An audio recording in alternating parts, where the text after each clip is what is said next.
companheiros e companheiras, esta é mais uma entrevista internacional do Rondó da Liberdade, canal construído por militantes da Organização Consulta Popular, para a difusão das ideias relacionadas ao marxismo-leninismo, à luta de classes, às experiências revolucionárias, a análise concreta da situação concreta do que ocorre no Brasil e no mundo. Pedimos aí a difusão dos nossos canais e redes sociais.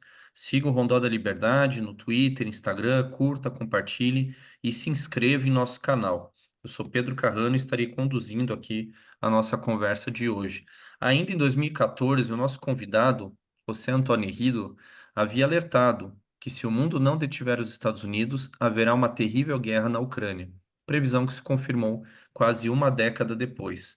Desde então, temos visto o acirramento das contradições entre o imperialismo, OTAN, contra a aliança conformada por China, Rússia, Irã, que ampliam sua unidade, ao mesmo tempo sua capacidade de influência e de arrastar outros países nessa unidade. Nas últimas semanas, que parecem valer por anos, o imperialismo em crise e o governo Trump aplicam tarifaço contra vários países, submetem ainda mais o continente europeu, apoiam o genocídio da população palestina, conduzido pelo governo sionista de Netanyahu, e também, fato preocupante, agora buscam recuperar incidência sobre a América Latina, ameaçando diretamente países como Venezuela e o próprio Brasil. Sobre o acirramento e instabilidade da conjuntura mundial, estaremos entrevistando Herrido, nascido no País Vasco. Esse camarada é também de nacionalidade venezuelana, foi professor do Instituto de Altos Estudos Diplomáticos Pedro Gual, da Universidade Central e Bolivariana da Venezuela. Doutor em Sociologia, integrou em 2009 comissão de assessoria do querido presidente Chávez. José Antonio Hido, muchas gracias aquí por nuevamente estar con nosotros en Rondó da Liberdade. Gracias a ti y a Rondó da Libertad, un saludo a ti y al pueblo brasileño también. Muito bem. Para explicar aqui para nossa companheirada, a entrevista será em espanhol, com tradução. E Rido é um grande amigo nosso, tem nos ajudado muito em nossas elaborações da consulta popular, do Rondó da Liberdade, a partir da sua análise da política mundial. Então, Rido, aqui para não detenermos mais, agradecer-lhe novamente e o tema central de que queremos ouvir-te acerca desta contradição que se intensifica cada vez más entre el imperialismo de Estados Unidos en crisis y al mismo tiempo una cohesión más grande del bloque de la alianza, pues China, Rusia, Irán, ahí con sus expansiones. ¿Cómo tú estás mirando la perspectiva de esta contradicción? De eso se va a generar un mundo que se dice multipolar, pero nos parece a nosotros, creo que a ti también, que esta criação de um mundo multipolar não será pacífica, como alguns analistas lo querem, pero com muitas contradições todavía, ¿no? ¿Cómo lo ves? Mira, el imperialismo norteamericano que encabeza este personaje estrafalario que se llama Donald Trump está en una fase caótica, ¿no? Caos en relación a sus aliados, en relación a sus relaciones con el bloque imperialista europeo, caos con sus antiguos aliados en los países de lo que se llamaba el tercer mundo, los tarifazos que tú dices provocan un gran movimiento, mientras que enfrente hemos observado hace poco tiempo, pocos días, pocas semanas, cómo China ha hecho un gran esfuerzo para dar unidad y cohesión al bloque alternativo en torno a la reunión en Tianjin de la Organización de Cooperación de Shanghái. No se habla mucho en América Latina de esto, pero es casi más importante que el BRICS, porque es una estructura nacida de la alianza entre Rusia y China para frenar ya desde el 2001 a la influencia y penetración norteamericana en Asia Central, ¿no? Agrupar a las antiguas repúblicas soviéticas, acercar a Irán, y lo que el caos de Trump hace que la India, que es el segundo país más poblado de la Tierra, que ha sido aliado estrecho de los Estados Unidos y de Israel, se lance a los brazos del líder de China Popular y del Partido Comunista, Xi Jinping, y a los brazos a la vez del líder ruso Putin, lo cual es una gran derrota para Trump y para los occidentales, que contaban con la India para disolver y crear conflictos dentro del BRICS, dentro de Asia, junto contra Pakistán, que son sus hermanos enemigos, etcétera, ¿no? Entonces hemos visto la reunión de Tianjin, muy importante. Hemos visto el 80 aniversario de la creación de la República Democrática del Vietnam, con un gran protagonismo de la República de Cuba. Y luego también en Pekín, Beijing, hemos visto la reunión por la victoria china sobre el imperio japonés, agrupando a 30 países de Asia, algunos de Europa, solamente estaba Cuba de América Latina, pero con una significativa posición alternativa que fortalece el grupo de los BRICS. Claro, estamos viendo mucha radicalidad de Trump, y no quiero alargarme más para que mejor conversar contigo. La preocupación de Trump, ¿sabes? Yo creo que le está llevando a retirarse América Latina y el Caribe, Mesoamérica, Centroamérica, Brasil, y con una política muy agresiva, con una nueva visión de la doctrina Monroe, que decía, América es para los norteamericanos, ¿no? Y hay una situación realmente muy agresiva en contra de Venezuela que provoca la preocupación de Brasil, la preocupación de Colombia, la preocupación de México y de los países del Caribe, ¿no? Pero eso parecía que es una muestra de debilidad de Trump, que está realmente preocupado, incapaz de poner orden, incapaz de buscar el fin al enfrentamiento de la OTAN con Rusia, incapaz de buscar una solución para el conflicto de Israel, sigue apoyando a Israel. Eso hace que Israel esté más aislado que nunca, y hay una radicalidad de Trump porque sus planes de ser el pacificador del mundo están fracasando. Entonces me callo para no alargarme demasiado. El mundo es complejo y hay que ir poco a poco, ¿no? Gracias, maestro. Muy bien, creo que vamos identificando los actores ahí a partir de tu conocimiento. Entonces aprovecho para preguntarte acerca de Rusia. Ya hablamos de China, hablar un poco de esta potencia militar. Eduardo Galeano decía, Egido, que los medios de comunicación tienen el costumbre de hacer una especie de espejo inverso, si me explico, de la realidad, ¿no? Y si me acuerdo, hace 3 años apresentaron el conflicto de OTAN, Ucrania y Rusia como una guerra ofensiva de Rusia, ¿no? Al paso que siempre presentaron lo que se pasa en Israel como algo defensivo del Estado de Israel, cuando sabemos que es exactamente lo contrario. Pero tú ya anunciabas esta cuestión, este cerco en contra de Rusia, las contradicciones ahí con la población rusófona y un poco antemirando esta guerra, ¿no? Pasados tanto estos años que los medios corporativos dijeron que Rusia se iba a romper económicamente, se iba a quebrar, esto no sucedió. O sea, por el contrario, Rusia fortaleció su industria. ¿Cómo tú analizas esta situación y podemos decir que en este momento Putin es como un vencedor en esta guerra que rompió el cerco, si tú piensas así, de la OTAN? ¿Cómo ves un balance del conflicto, por favor? Mira, lo más brevemente posible, ¿no? Yo no soy un mago ni un brujo, ¿no?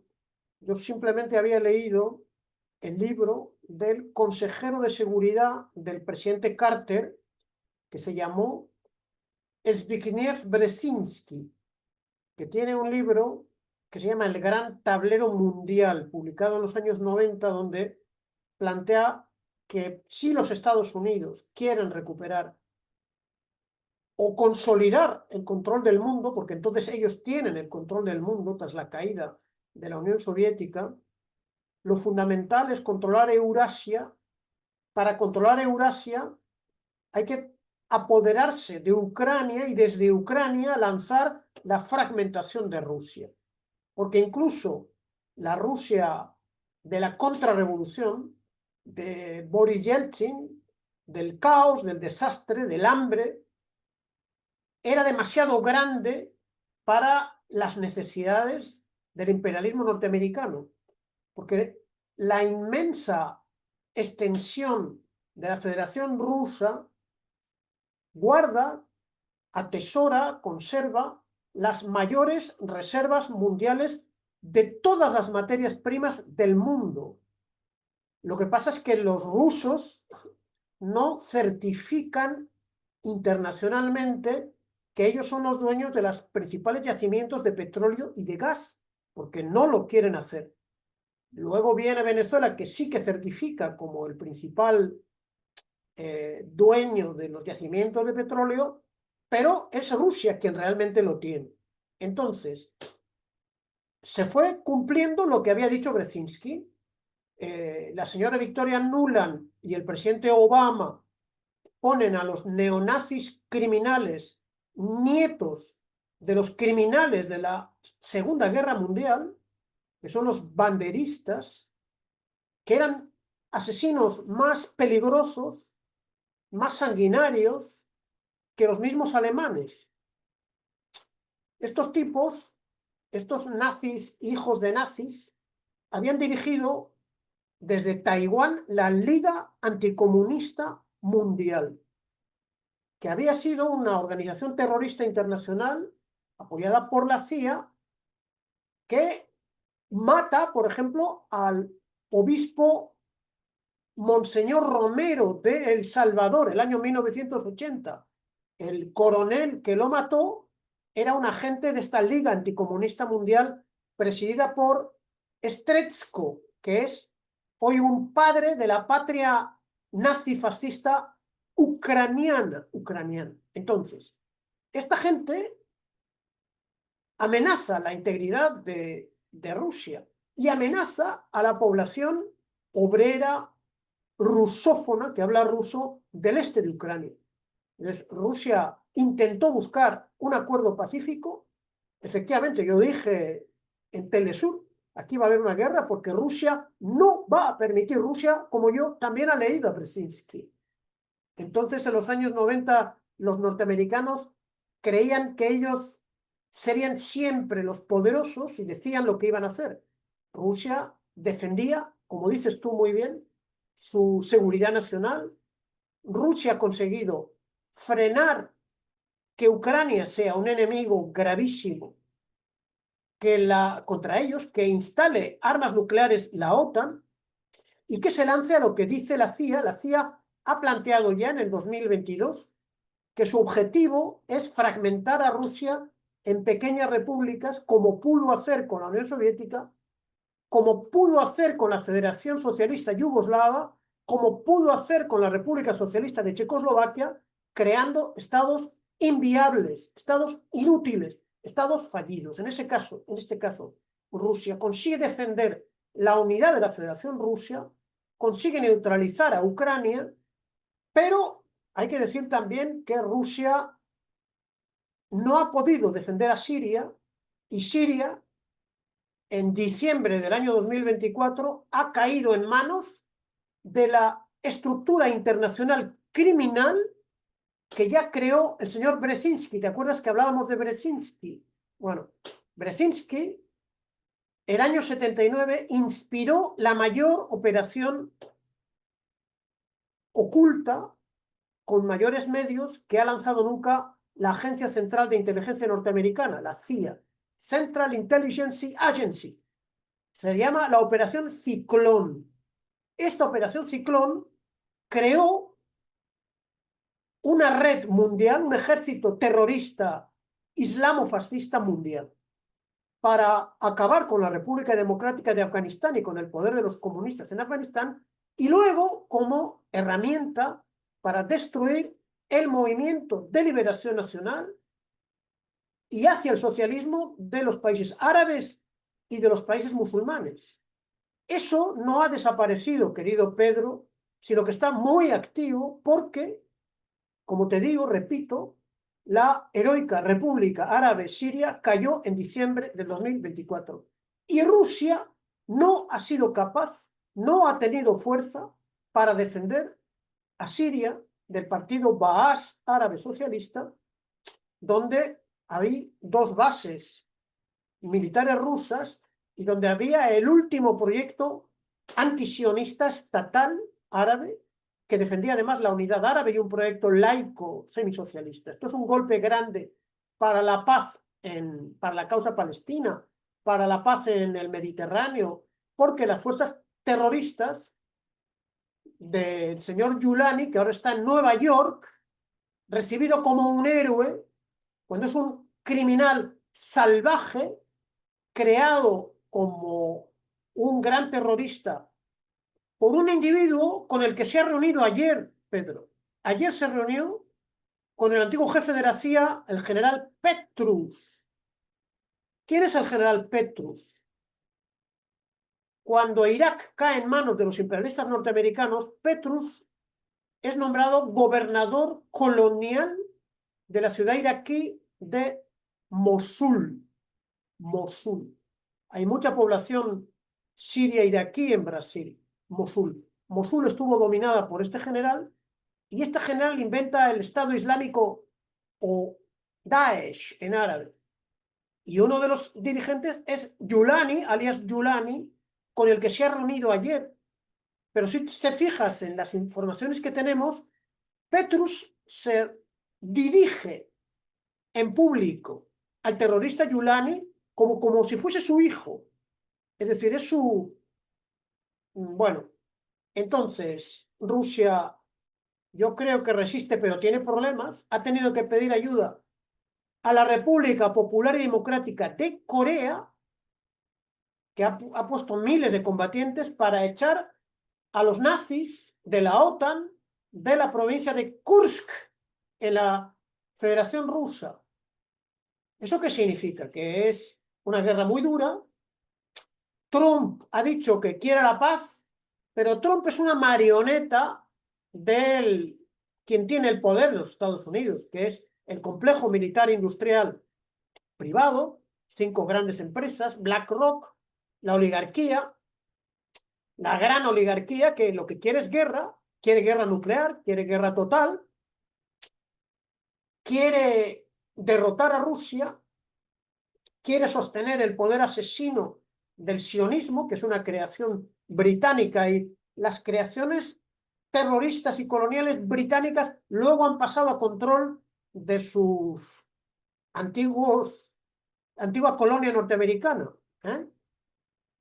Multiplicando los focos de tensión, etcétera, etcétera. Hoy acabo de leer que pretende Trump aprobar una ley en el Congreso de los Estados Unidos que en función de la lucha contra el narcotráfico, ya no es la lucha contra el comunismo, ya no es la lucha contra el terrorismo, es la lucha contra el narcotráfico, podría atacar 60 países en el mundo.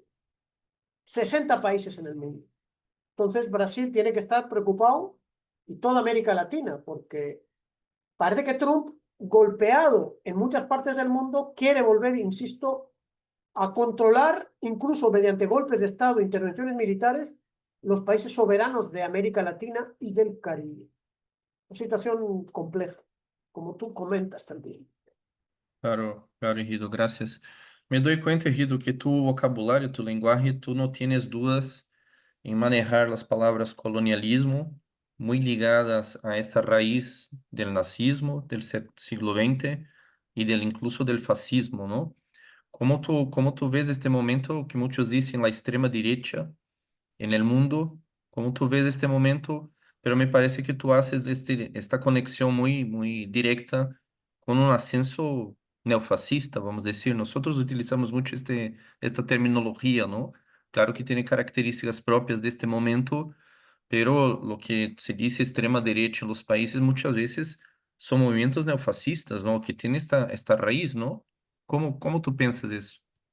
Parece que el imperialismo norteamericano, en su decadencia, en su debilidad, en su contradicción, en sus luchas internas dentro de la oligarquía, me gustaría pasarte una pequeña investigación que hice sobre las luchas de fracciones dentro de la oligarquía norteamericana. Los que se identifican con el Partido Demócrata, ahora decía Biden y Sanders, que ha tomado el poder la oligarquía. Eso es mentira, porque ellos también representan la oligarquía. Bueno, en este momento hay una parte de la oligarquía norteamericana que sí opta por apoyar opciones fascistas abiertas, abiertas. Bolsonaro es una opción fascista abierta. Él ha sido condenado por buscar un golpe de Estado. Pero vimos en el 2019 en Brasil, era Biden, pero también Biden apoyaba un golpe de Estado típicamente fascista en Bolivia, en Bolivia. ¿Eh? Es lamentable que las fuerzas fascistas vayan a tomar el poder en Bolivia y probablemente van a sacar a la cárcel a esta criminal, Yáñez, o no sé cómo se llame, que mató a decenas de campesinos y obreros bolivianos. También han apoyado la opción semifascista o abiertamente fascista en el Perú. En el Perú hay un presidente constitucional encarcelado y juzgado. Nadie habla de Pedro Castillo, que es una de las pocas veces en que un presidente ha sido electo, pero de carácter popular, un presidente salido del pueblo, un maestro rural pobre, ¿no? Claro, con un Están programa desesperados. además desarrollista, ¿no? Muy basado en la experiencia chinesa, o sea, un programa de desarrollo popular. Ahí no, nadie se acuerda hoy de Castillo, estás correctísimo. Sí, sí. Y luego el que estén apoyando a un criminal como Yulani de Siria, el fascismo incluye el islamofascismo, es decir, Al Qaeda, hermanos musulmanes y Daesh. Esto en América Latina es un poco lejos, pero no es nada lejos en la gran cantidad de países musulmanes que engloban a una parte de China, a una parte de Rusia, a Irán, a Indonesia, a toda la nación árabe, a Turquía. Allí la CIA y los británicos han construido un terrorismo abiertamente fascista, ¿no? Y han conseguido destruir estados laicos, nacionalistas, de línea independiente. Eso es otra manifestación del fascismo. Luego, la oposición radical en Venezuela es abiertamente fascista, que es la señora María Corina Machado. Es la dirigente más dura, más golpista que ha tenido nunca la oligarquía venezolana, ¿no? Eh, y hemos visto también en México la agresión física contra el presidente del Parlamento, que se llama Noroña. Los norteamericanos están empujando el fascismo, efectivamente, ¿no? Soluciones dictatoriales, guerras y un discurso racista, supremacista, que en Europa es muy importante. Ahora ha habido altercados en Holanda, ¿eh? Donde contra los migrantes. En Europa corren aires fascistas muy fuertes, también corren aires antifascistas. Ha habido grandes movilizaciones contra el genocidio sionista que tienen un carácter antifascista, porque el sionismo lo ha gobernado la socialdemocracia sionista, o los fascistas es reaccionario y es racista, pero ahora lo gobierna la parte más fascista del sionismo con un apoyo incondicional de todos los gobiernos norteamericanos, ya sean demócratas o republicanos o de MAGA y todos los gobiernos británicos, ¿no? Ante su decadencia podemos decir el imperialismo anglosajón y euro-norteamericano recurre al fascismo, a regímenes reaccionarios, a veces coloniales y neocoloniales en varias partes del mundo. Tenemos Corea del Sur, pero tenemos las Filipinas, el Perú, ahora Ecuador es un tipo semifascista. Además está muy contento de que no se hable del Ecuador, porque es del Ecuador donde este dictador está enviando cocaína a México y a Estados Unidos, Novoa, ¿no? Pero han conseguido consolidar en el poder y está dispuesto a lanzar a fuerzas represivas contra los opositores correístas, que son perseguidos y encarcelados por los jueces, ¿no? Hay una situación, ya parece que no les interesa a la burguesía la democracia liberal, a la gran burguesía, al imperialismo. No quiere democracia liberal, quieren soluciones fascistas.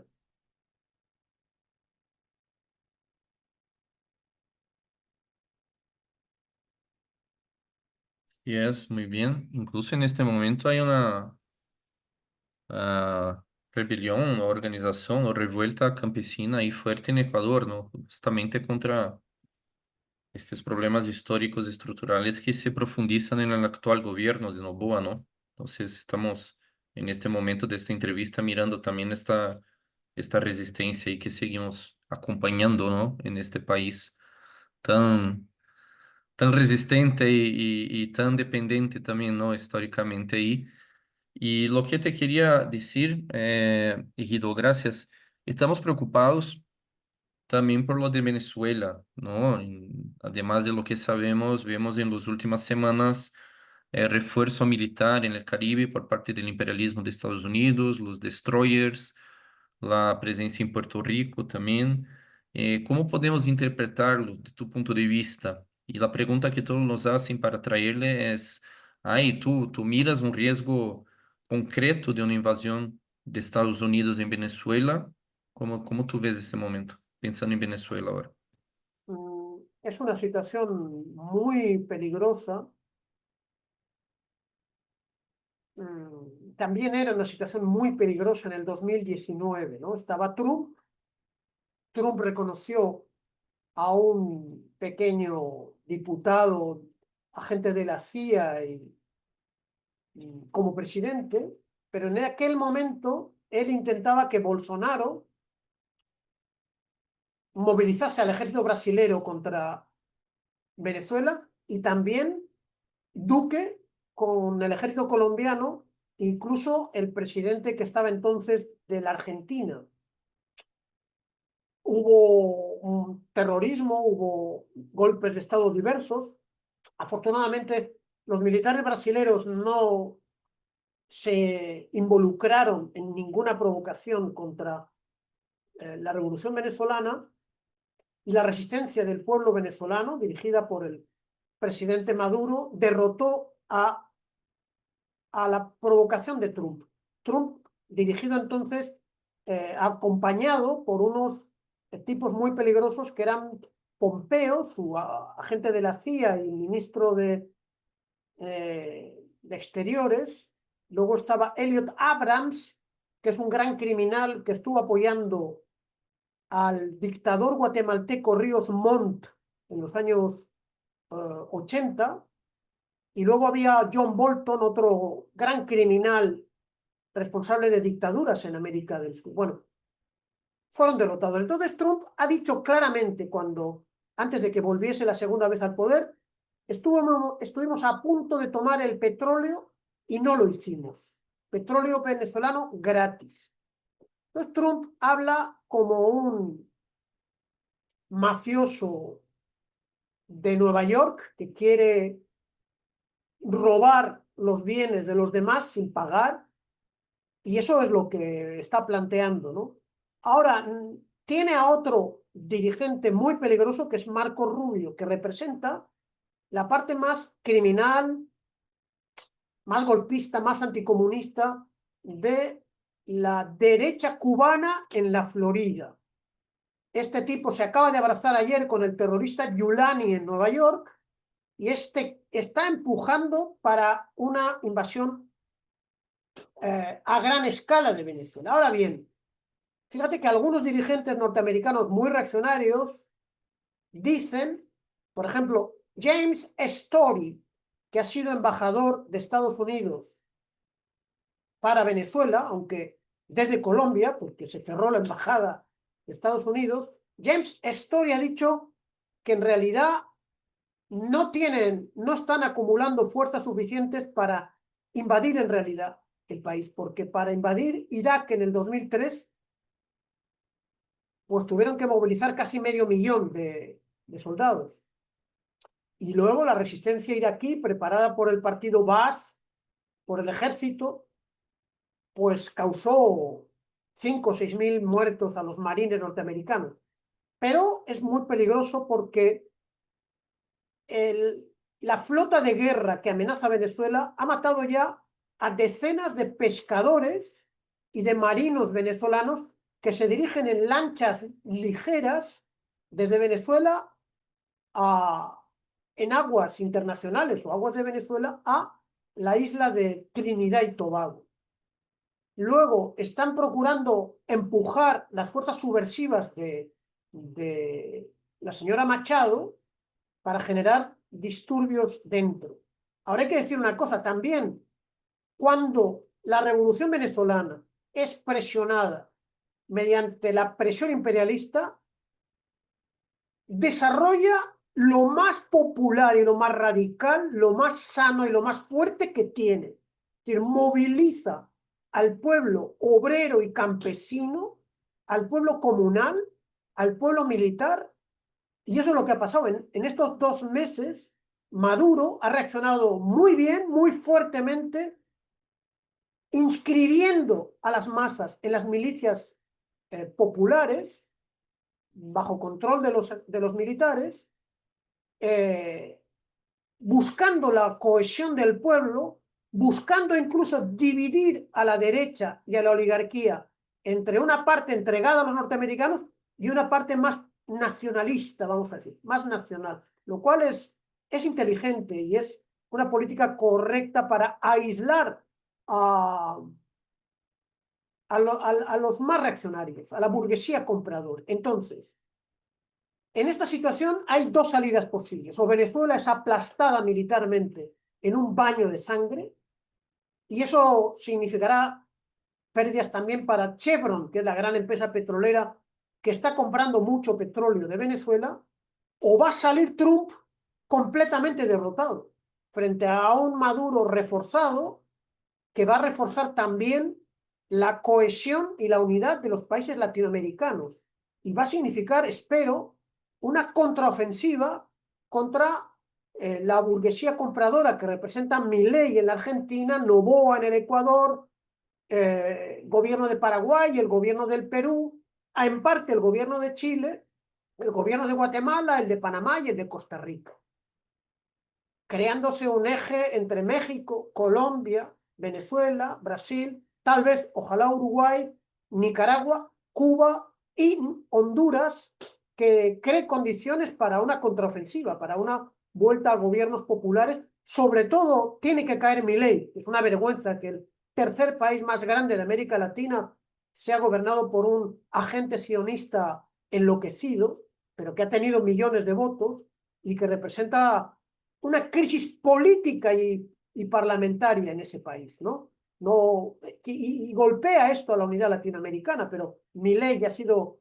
derrotado en las elecciones de la provincia de Buenos Aires, y esperemos que la resistencia de Venezuela, que es ahora lo más difícil que hay en América Latina, sirva para una contraofensiva, para un fortalecimiento de la resistencia nacional antiimperialista.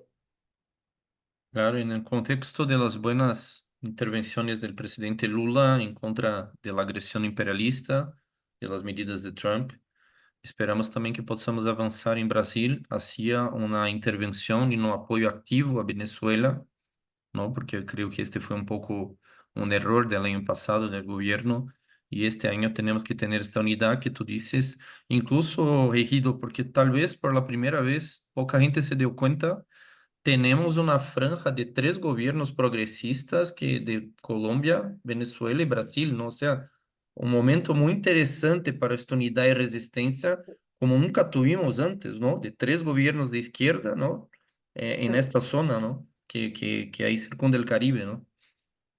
Es cierto, es muy importante eso, es muy importante el acercamiento de Lula con Maduro, es muy importante la situación en Colombia, porque Colombia tiene su mejor presidente desde Simón Bolívar, cuando era la República de Colombia incluía 4 países, ¿no? Actualmente, ¿no? Y eso a los norteamericanos les pone enfermos, porque ellos contaban con Colombia como siempre tener un presidente fiel, lacayo y servil con la política norteamericana en contra de la unidad latinoamericana. Está demostrando mucha fuerza el presidente Gustavo Petro, Pero Petro no ha tenido fuerza para transformar ni el ejército, ni la institucionalidad, ni los tribunales de justicia, ni la economía colombiana. ¿Eh? Y el imperialismo tiene muchos elementos dentro de Colombia. Colombia se pueden producir golpes de Estado o el asesinato del presidente. La oligarquía colombiana preparada por los Estados Unidos es muy peligroso. Ayer estaba escuchando hace poco, se han conocido que los falsos positivos, varios militares han sido procesados por asesinar directamente a 6.000 jóvenes de una manera cruel. El ejército colombiano es muy peligroso, no ha sido reformado, no ha sido democratizado. Yo creo que se tienen que crear condiciones para fortalecer una alianza entre esos tres países, incorporando a Uruguay, haciendo posible un cambio democrático en Perú, en Ecuador y también una radicalización en Chile, porque parece que la herencia del pinochetismo no permite a la izquierda chilena establecer un gobierno verdaderamente independiente, latinoamericanista, ha quedado fuera de todos los procesos de los últimos 20 años y este gobierno de izquierdas es muy blando, es muy blando. Tiene que, si cae Milei en breve plazo, yo creo que va a ser muy esperanzador para toda América del Sur.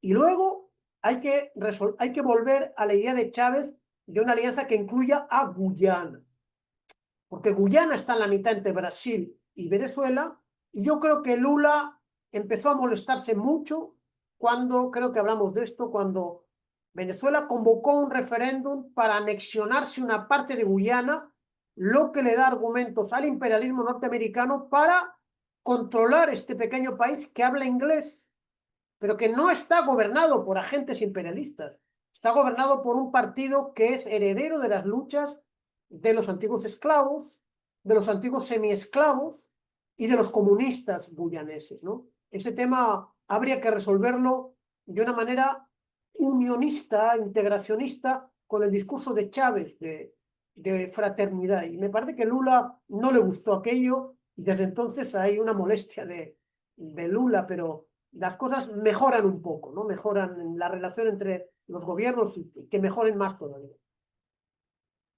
Muy bien, maestro. Nosotros tenemos siempre la necesidad de platicar con Ejido por lo tanto ahí de elementos que tiene de la situación de los países.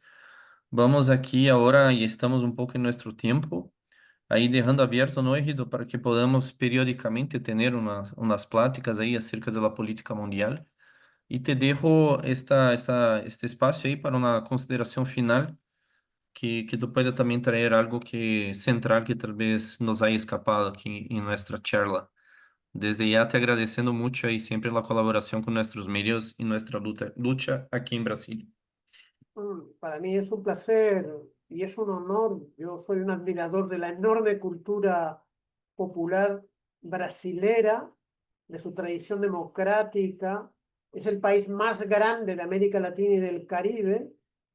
Cuando yo lo visité, se decía que tenía el año, fíjate, el año primero 87, luego creo que el año 90, ya hace muchísimo tiempo, éramos jóvenes, se hablaban creo que de 150 millones de habitantes. Hoy creo que hay 250 millones de habitantes, ¿no? En el Brasil, 240, no, no sé exactamente. Entonces, Brasil es el país más importante de la región miembro del BRICS. Es un país que desde fuera nos cuesta mucho entenderlo en su gran escala, pero ahí el mundo tiene una gran esperanza en un fortalecimiento de la cohesión interna del país, la resolución de sus problemas estructurales y que se ponga a la cabeza y que lidere con mucha energía la unidad latinoamericana, que tiene que hablar portugués en Brasil, tiene que hablar castellano, pero también habla inglés, también habla holandés, también habla francés y habla todos los idiomas de los pueblos prehispánicos y preportugueses, ¿no? Y prefranceses y preholandeses y preingleses que se han mantenido. con un gran recuerdo a la difícil situación de la isla de Cuba, que sigue siendo, en mi modesta opinión, el corazón batiente de la revolución latinoamericana y caribeña. Ellos, con sus dificultades, los cubanos han demostrado que se puede construir un sistema más justo, alternativo. Por eso los imperialistas tratan de liquidar por hambre la resistencia del pueblo cubano. Yo creo que tiene que haber una gran alianza para resolver de urgencia la situación económica de Cuba, para que se levante absolutamente el bloqueo, para que se restablezca unas condiciones de vida dignas para el pueblo cubano, porque América Latina, mi querida Venezuela, creo que Brasil también, necesitamos de la racionalidad política, de la razón política que tiene el pueblo cubano, su revolución, sus intelectuales y su partido comunista, para poner orden en las tareas de unidad latinoamericana. Ellos son pragmáticos con principios. Yo llamo a una gran solidaridad latinoamericana, también mundial, con la resistencia del pueblo cubano, que está sufriendo muchísimo. Con esto ya termino. Muchas gracias. Obrigado. Muito obrigado, Henrido. A gente também quer agradecer aí para quem está acompanhando aqui a nossa entrevista e prometer aqui que não será a primeira, faremos mais entrevistas com convidados, convidadas sobre a política internacional e principalmente com esses camaradas como Henrido que estão construindo o internacionalismo na prática aí desde outros países. Muchas gracias, Henrido, e seguramente aí em poucos dias, em pouco tempo, aí estaremos outra vez pedindo tus análisis, que siempre son muy precisas, históricas, con buenos elementos ahí para municiar nuestra militancia internacionalista. Muchas Estaré gracias. a la orden. Gracias. Estaré a vuestra disposición. Gracias. Gracias. Muito obrigado. Pronto nos vemos. Hasta luego. Gracias.